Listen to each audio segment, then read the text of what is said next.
my own work day is to just tie the gear and go. Then as I tie the gear with my friend Jaru, where he's not here, so as we start her, we'll just go and leave her with the Jennifer in the house. So our plan is, she said that she will give us 100,000 when she get the money from her boyfriend. Their boyfriend will give her, we should collect money.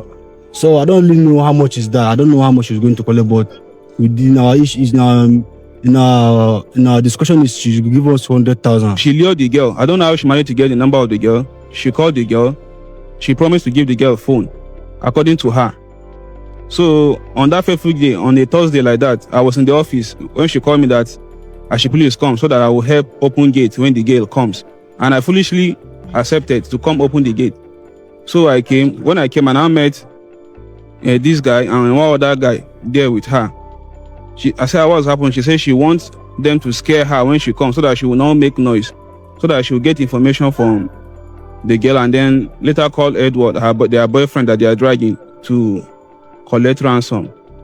In the heart of Abuja lies the Maitama district, a place of power, quiet streets and heavy security, home to some of the country's most influential people. It is the last place anyone would expect horror to surface. Yet, on the 29th of April 2022, that calm was violently broken. That morning, a dead body was discovered in the depth. But this was not just a case of life lost, it was a life deliberately erased.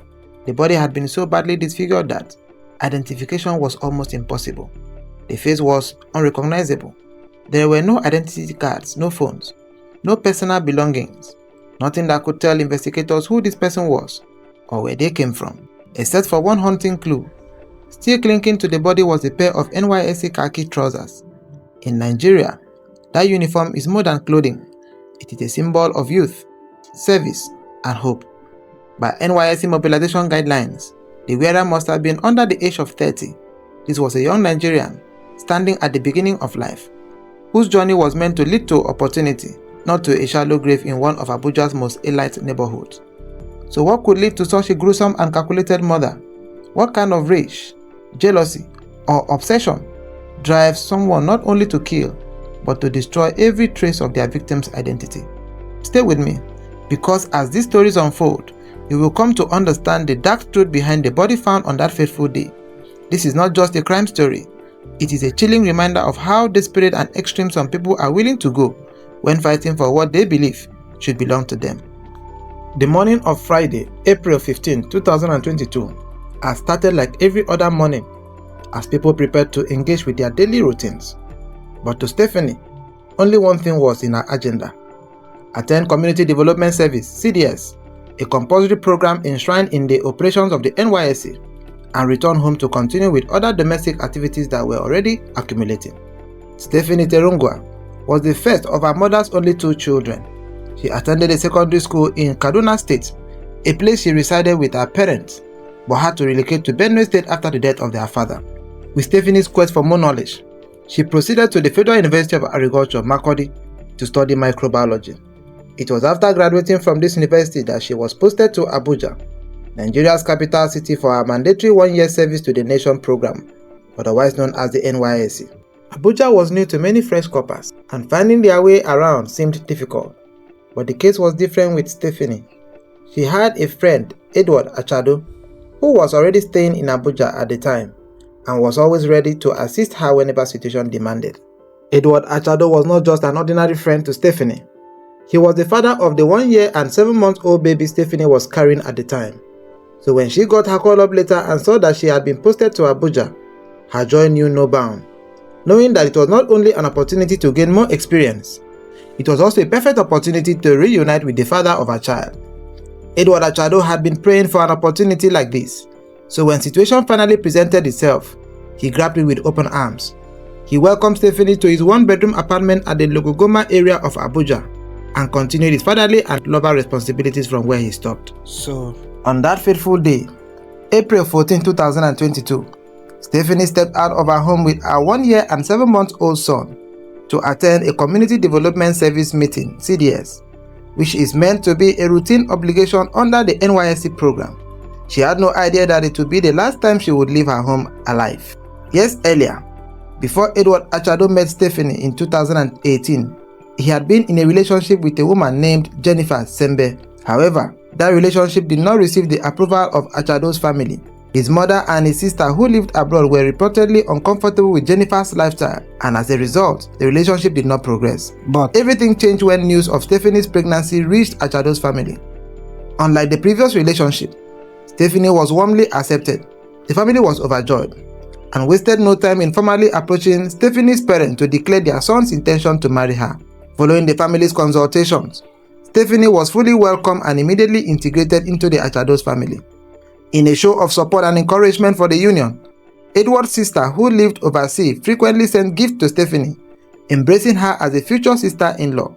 But what began as a story of acceptance, hope, and family unity would soon take a tragic and unimaginable turn, one that Stephanie never saw coming. To Jennifer Tsembe, Edward was not just an ex-lover. He was the one man she believed was meant to be hers. Letting go of the past was never an option. In her mind, reclaiming Edward would be her greatest achievement no matter the cost. But there was a painful reality she could not ignore. Edward had not only moved on, he had committed himself to another woman, a woman who had given him a son. The same son Edward proudly celebrated on his social media pages during his first birthday anniversary. While friends and followers congratulated him, police alleged that Jennifer was consumed by jealousy and obsession.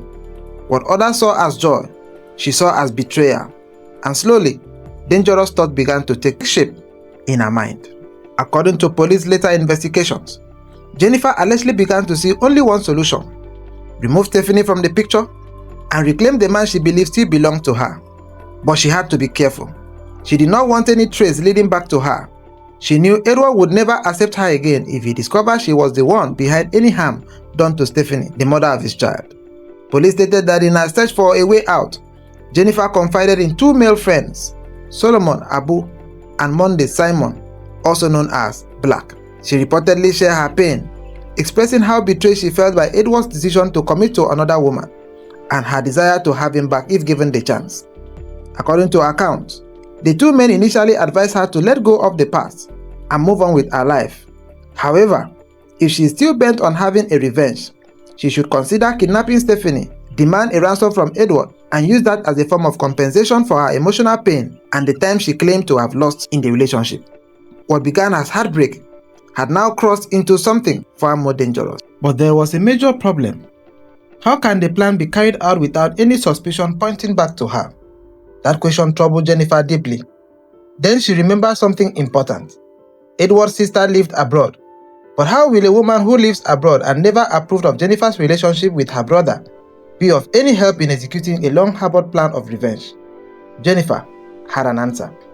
According to later revelations, she created a fake social media account in the name of Edward's sister and began communicating with Stephanie. From time to time, Jennifer sent expensive gifts, perfumes, clothes, bags, and messages to Stephanie, carefully avoiding voice or video calls, knowing that her voice or accent can expose her true identity and sabotage the plan.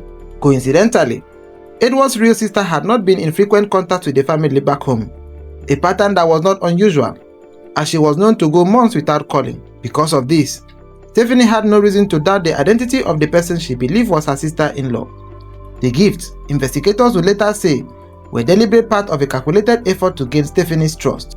As the weeks passed, Jennifer, still posing as Edward's sister, promised Stephanie a brand new iPhone.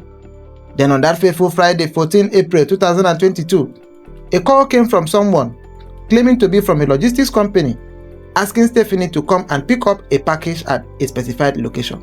A location that was later revealed to be Jennifer's residence. That same Friday, April 14, was Stephanie's CDS day. Believing she could handle both tasks at once, she decided to stop by the delivery location after the CDS meeting before heading home. Nothing about the plan seemed suspicious. It was not the first time the supposed Edward's sister had sent her gifts. When Stephanie arrived at the location, a well-kept building in the Maitama district of Abuja, everything appeared normal until the moment she stepped into the compound. The situation changed dramatically. She was immediately seized by two men, Monday Simon, also known as Black, and Solomon Abu, who had been contacted by Jennifer and placed on standby. The two men reportedly believing they were participating in a kidnapping for ransom operation. tied Stephanie's hand and legs, covering her mouth to prevent any attempt to scream or raise alarm. Once Stephanie was secured inside the building, the men allegedly left the premises, believing their role was complete and that Jennifer would proceed to contact the family for ransom. But unknown to them, Jennifer had a different plan altogether. Instead of reaching out to the family for ransom, Jennifer reached out to a gallon of acid, a substance she had acquired and kept long ago waiting for the perfect time to put it to use. She poured the corrosive substance on Stephanie Terangu, and the effect was instantaneous. Stephanie was burned beyond recognition by the deadly substance, and moments later, Stephanie breathed her last. She died for a cause she knew nothing about. On that fateful morning of April 14, 2022, Stephanie had called Edward, who was already at work, and informed him that she was stepping out for our community development service meeting. Nothing about the call raised concern, but as hours passed, Edward tried reaching her again, but surprisingly, her phone was unreachable.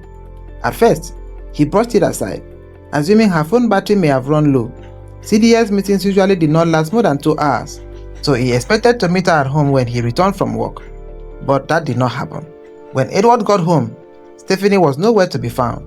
Concern quickly turned into fear. He immediately contacted one of Stephanie's friends, who was also a core member, and asked if she had attended CDS meeting that day. The friend confirmed that Stephanie was present, but added something troubling. She had hurriedly left immediately after the meeting. That response deepens Edward's worry. Sensing that something was seriously wrong, Edward contacted Stephanie's mother and informed her that Stephanie had not returned home after leaving for CDS. Shocked and traumatized, Stephanie's family immediately reported her as missing to the police, and a formal search began on the 15th of April 2022. As the news of Stephanie's disappearance spread like wildfire, and her family members trying so hard to come to terms with reality, another shocking thing happened. One of Edward's relatives was contacted by an unknown caller, directing her to go to Holy Trinity Catholic Church in Abuja and pick up Stephanie's baby. The search for Stephanie intensified until April 29, 2022, when NYSC Director of Press and Public Relations, A.D. Megwa, released a statement confirming that an unidentified body wearing NYSC khaki trousers had been discovered in the Highbrow Maitama district of Abuja. The body was so badly disfigured that visual identification was impossible. The Homicide Department of the Federal Capital Territory Police Command were immediately contacted to ascertain the identity of the mutilated body. At the end of their analysis, using advanced technological processes, the body was confirmed to be that of the missing core member, Stephanie Terangu.